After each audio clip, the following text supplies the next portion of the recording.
صفحہ نمبر 106 ہے، چوتھا پارہ، سورۃ النساء۔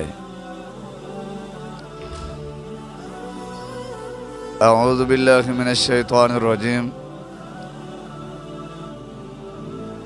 بسم اللہ الرحمن الرحیم۔ یا ایہا الناس اتقوا ربکم الذی خلقکم من نفس واحدۃ وخلق منها زوجها وبث منہما رجالا کثیرا ونساء۔ صدق اللہ العظیم۔ اللہم صلی علی محمد وعلی آل محمد کما صلیت علی ابراہیم وعلی آل ابراہیم انک حمید مجید۔ اللہم بارک علی محمد وعلی آل محمد کما بارکت علی ابراہیم وعلی آل ابراہیم انک حمید مجید۔ محترم المقام، اس آیت کے اس حصے کا ترجمہ سماعت فرمائیں کہ پروردگار عالم نے ارشاد فرمایا، یا ایہا الناس اتقوا، اے انسانو ڈرو تم، ربکم اپنے پروردگار سے، الذی خلقکم وہ رب جس نے تم کو پیدا کیا، من نفس واحدہ ایک ہی نفس سے، وخلق منہا زوجہا اور پیدا کیا اسی نفس سے اس کا جوڑا، وبث منہما رجالا کثیرا ونساء اور پھیلایا ان دونوں سے بہت سارے مرد اور بہت ساری عورتیں۔ واتقوا اللہ الذی اور ڈرو تم اللہ سے، الذی وہ اللہ، تساءلون بہ جس کے وسیلے سے تم سوال کرتے ہو، والارحام اور ڈرو تم قرابت داری سے، ان اللہ کان علیکم رقیبا بے شک اللہ تم پر نگران ہے۔ کیا مفہوم اور مطلب نکلا؟ سورۃ النساء ہے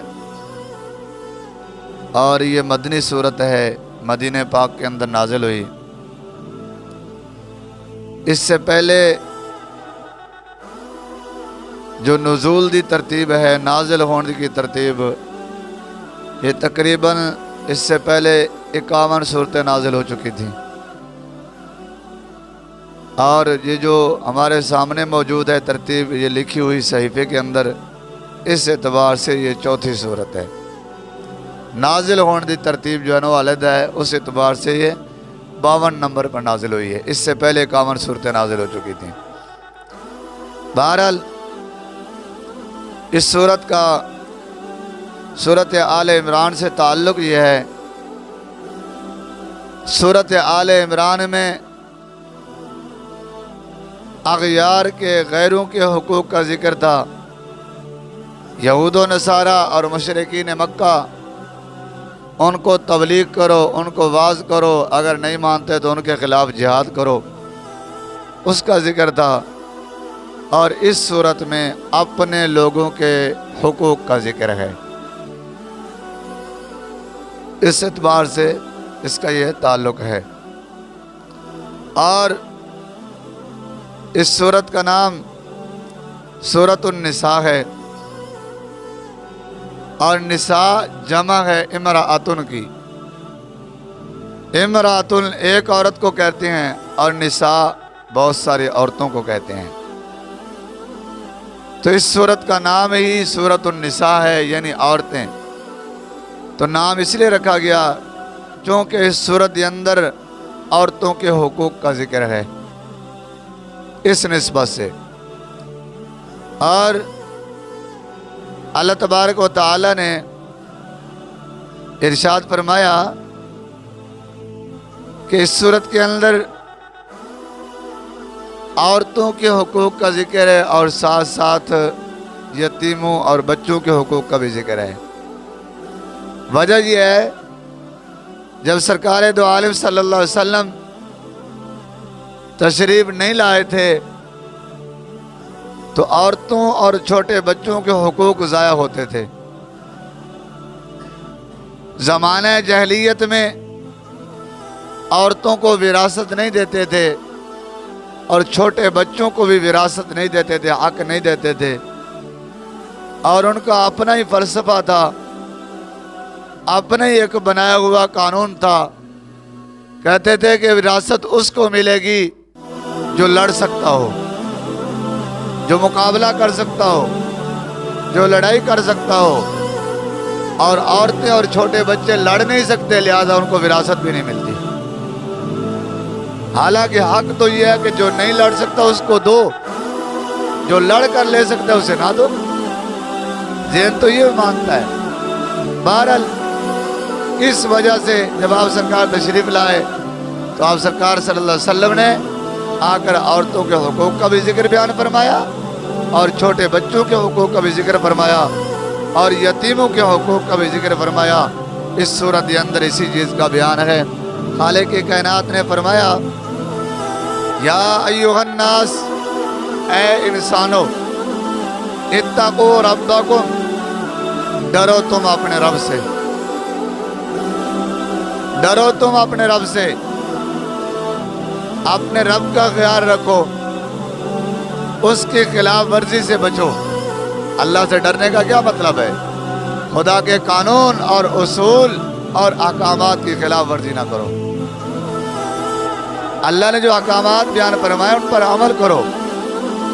یہ جو آگے احکام آ رہے ہیں یہ ہر ایک کے لیے ہیں، یہ صرف اس دور کے لوگوں کے لیے نہیں تھے، یہ مشرکین مکہ کے لیے نہیں تھے، یا یہود و نصارہ کے لیے نہیں تھے، یہ قیامت تک آنے والے ہر مسلمان کے لیے ہیں، یہ میرے اور آپ کے لیے بھی ہیں۔ یوں سمجھو کہ ہم ہی کو خطاب ہے، ایمان والوں کو خطاب ہے۔ یا ایھا الناس، اے انسانو، اتقوا ربکم، تم اپنے رب سے ڈرو، اللہ کے احکامات کی خلاف ورزی نہ کرو۔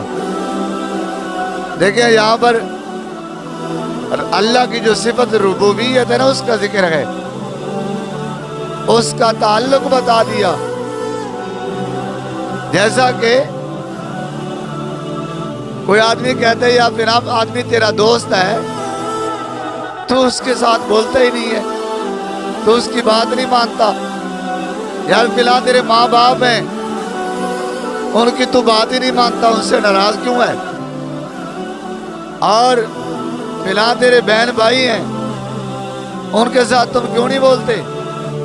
ساتھ یہ بھی کہا جا رہا ہے کہ بولتے کیوں نہیں ہو، ساتھ ان کا رشتہ بھی بتایا جا رہا ہے کہ وہ فی الحال تیرا لگتا ہے۔ یار یہاں پر بھی اللہ نے اپنی ربوبیت کی صفت کا ذکر فرمایا۔ اس اللہ سے ڈرو، اس کے احکامات کی خلاف ورزی نہ کرو جس نے تمہیں پالا ہے۔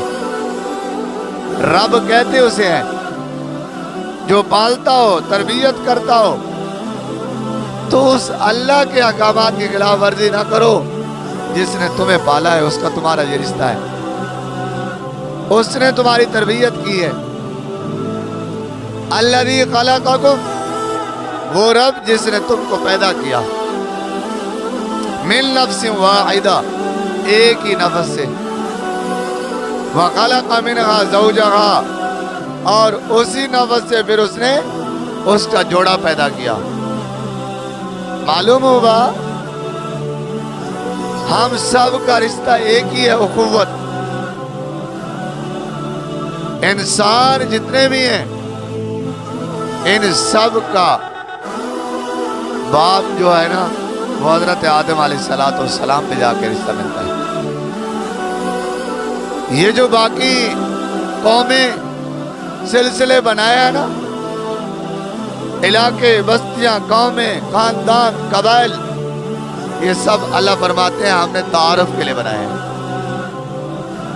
ذرا 26واں پارہ نکالیے، سورۃ الحجرات ہے۔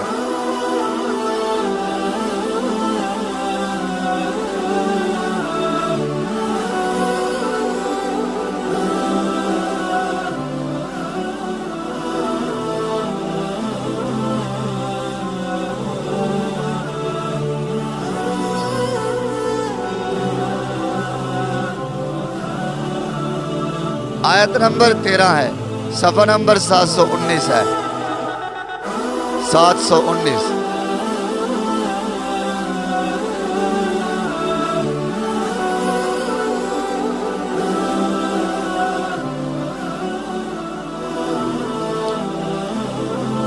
یا ایھا الناس، اے انسانو، یا ایھا الناس، اے انسانو، انا خلقناکم من ذکر و انثی، بے شک ہم نے تم کو پیدا کیا مرد اور عورت سے، اور فرمایا وجعلناکم شعوبا و قبائل، اور ہم نے بنایا تمہارے لیے خاندان اور قبیلے، لتعارفوا، تاکہ تمہارا ایک دوسرے سے تعارف ہو سکے، پہچان ہو سکے۔ ان اکرمکم عند اللہ اتقاکم، بے شک تمہارے ہاں معزز عزت والا اللہ کے ہاں وہی ہے جو تم میں سے زیادہ تقوی والا ہو۔ اس سے واضح معلوم ہوا انسان سب کے سب برابر ہیں۔ آپ سرکار صلی اللہ علیہ وسلم نے ایک موقع پر فرمایا کسی عجمی کو عربی پر کوئی فضیلت نہیں، کالے کو گورے پر، گورے کو کالے پر کوئی فضیلت نہیں ہے۔ فرمایا فضیلت ہے تو قرآن کہتا ہے اسی کو ہے جس کا تقوی زیادہ ہے۔ معلوم ہوا کہ باقی یہ قومیں ایک دوسرے کے لیے فخر کرنے کے لیے نہیں ہے۔ اللہ فرماتے ہیں لتعارفوا، ہم نے تمہارے تعارف کے لیے بنائی ہے، تمہاری پہچان ہو سکے ایک دوسرے سے، یہ پہچان کے لیے بنائی ہیں۔ ورنہ خدا کے یہاں جو عزت والا ہے نا وہ وہی ہے جو تقوی والا ہوگا۔ اور یہ آپ نے دیکھا بھی ہے، تجربہ بھی ہے، تقوی والا انسان، نیک آدمی، عبادت گزار آدمی، دیندار آدمی، دین سے تعلق والا آدمی، جو بوڑھا ہوتا جائے گا خدا اس کی عزت بڑھاتا جاتا ہے۔ یہ دنیا نے بھی دیکھا ہے، جو بھی گزرے گا اسے سلام کرے گا، اس کی عزت کرے گا، اس کا احترام کرے گا، یہ احترام دین کا صدقہ ہے۔ اور دنیا دار آدمی جو بوڑھا ہوتا جائے گا اس کی عزت کم ہوتی جائے گی۔ یہ خدا نے فرمایا ہے کہ اللہ کے ہاں عزت والا وہی ہے جو تقوی والا ہوگا۔ تو یہاں پر بھی پروردگار عالم نے یہی فرمایا، یا ایھا الناس اتقوا ربکم، اے انسانوں ڈرو تم اپنے رب سے، الذی خلقکم، جس نے تم کو پیدا کیا، من نفس واحدہ، ایک ہی نفس سے، وخلق منھا زوجھا، اور اسی سے اس کا جوڑا پیدا کیا۔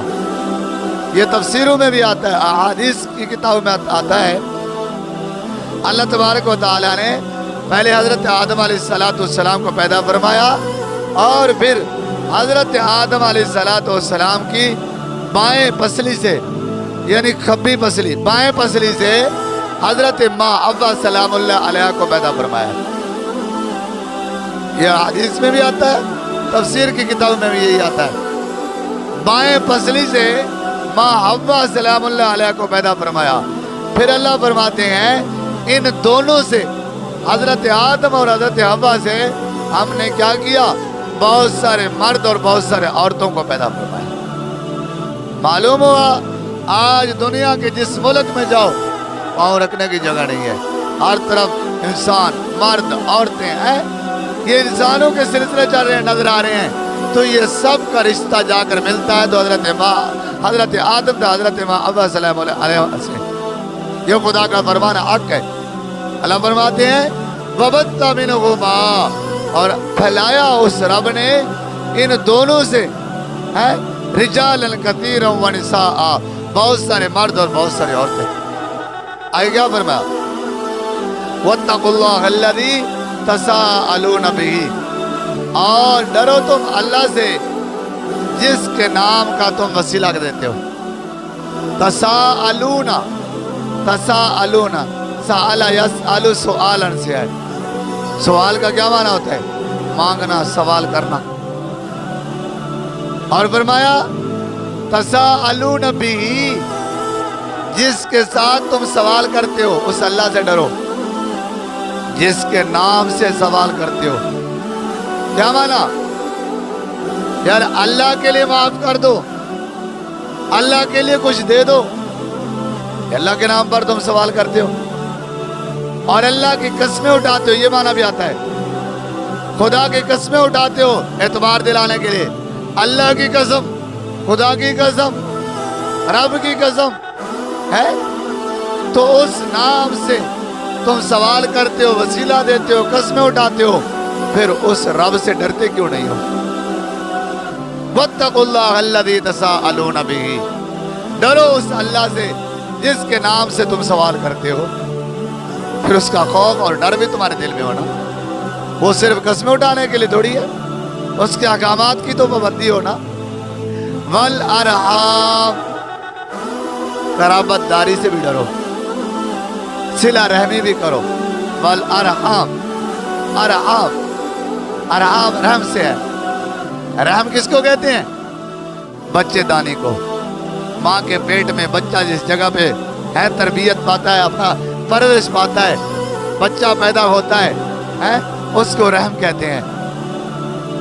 تو جو رشتہ دار ہوتے ہیں نا, جتنے رشتہ دار, اس کو صلہ, اس کے ساتھ میل جول اور تعلق کو قائم کرنا, اس کو کہتے ہیں صلہ رحمی. کیونکہ اس کی نسبت سے اس کا نام صلہ رحمی رکھا گیا. اور کیا فرمایا؟ والارحام, قرابت داری کا بھی خیال رکھو. والارحام کا تعلق ہے واتقوا اللہ سے, اللہ سے بھی ڈرو. والارحام, اور صلہ رحمی سے بھی کرو, اس کا بھی خیال رکھو. یعنی کہ اللہ کے حقوق کا بھی خیال رکھو اور بندوں کے حقوق کا بھی خیال رکھو. اللہ کے احکامات کی خلاف ورزی بھی نہ کرو. والارحام, اور رشتوں کو توڑو بھی نہیں, رشتوں کو توڑو بھی نہیں. آج دیکھ لو, بھائی بھائی سے نہیں بولتا, سکی بہن بہن سے نہیں بولتی, باپ بیٹے سے نہیں بولتا, بھتیجا چاچے سے نہیں بولتا. یہ سب میرے دوستوں جہالت کی نشانی ہے. آج مسلمان اپنے دین سے دور ہے. جب دین سے دور ہو جاؤ گے پھر یوں ہی گمراہ ہو جاؤ گے. میرے نبی پاک صلی اللہ علیہ وسلم نے فرمایا, لا يدخل الجنت قاطع, رشتوں کو توڑنے والا جنت میں داخل نہیں ہوگا. آج رشتے توڑے جا رہے ہیں, آج بات کرنے کے لیے کوئی تیار نہیں ہے, سب اپنے من میں ہے. آج ہم اپنے معاشرے کو دیکھ لیں. ایک اور حدیث پاک میں آتا ہے, لا تنزل الرحمت علی قوم فیہ قاطع رحم, اللہ اس قوم پر رحمت نہیں عطا فرماتا جس قوم میں رشتوں کو توڑنے والا انسان موجود ہوتا ہے. اس قوم پر خدا کی رحمت نہیں آتی. آج ہم دیکھ لیں, سکون نہیں ہے, امن نہیں ہے, دل کو سکون نہیں ہے, پریشانی ہے. لوگوں سے پوچھو, کہتے ہیں نیند کی گولیاں کھا کر سوتے ہیں. ذرا ان سے پوچھو, تم اپنے معاشرے میں جوڑ پیدا کرتے ہو, خاندان میں جوڑ پیدا کر رہے ہو؟ میرے نبی کا فرمان حق ہے, لا تنزل الرحمت علی قوم, اللہ اس قوم پر رحمت نہیں عطا فرماتا, فیہ, جس قوم کے اندر قاطع رحم, کہ رشتوں کو توڑنے والا انسان موجود ہوتا ہے, اس قوم پر خدا کی رحمت نہیں آتی. اور آج دیکھ لو, دھڑا دھڑ محلے دار ہے, ہمسائے ہمسائے سے نہیں بولتا, بھائی بھائی سے نہیں بولتا, بیٹا باپ سے نہیں بولتا, بہن بہن سے نہیں بولتی, بیٹی ماں سے نہیں بولتی. اللہ معاف فرمائے, ایسے بھی حالات نظر ہیں, ایسے بھی آپ کے معاشرے میں, ہمارے معاشرے میں ہے. سکی ماں فوت ہوگی, بیٹا ماں کے چہرہ دیکھنے کے لیے نہیں جاتا. یہ ہمارے ہو رہا ہے. سکی ماں فوت ہو گئی ہے, سکا بیٹا ہے, اپنی ماں کا منہ دیکھنے کے لیے نہیں گیا. پھر اس قوم پر خدا کی رحمت کہاں سے آئے؟ تو میرے نبی نے حق فرمایا نا. قرآن بھی یہ کہہ رہا ہے, یہ کوئی اس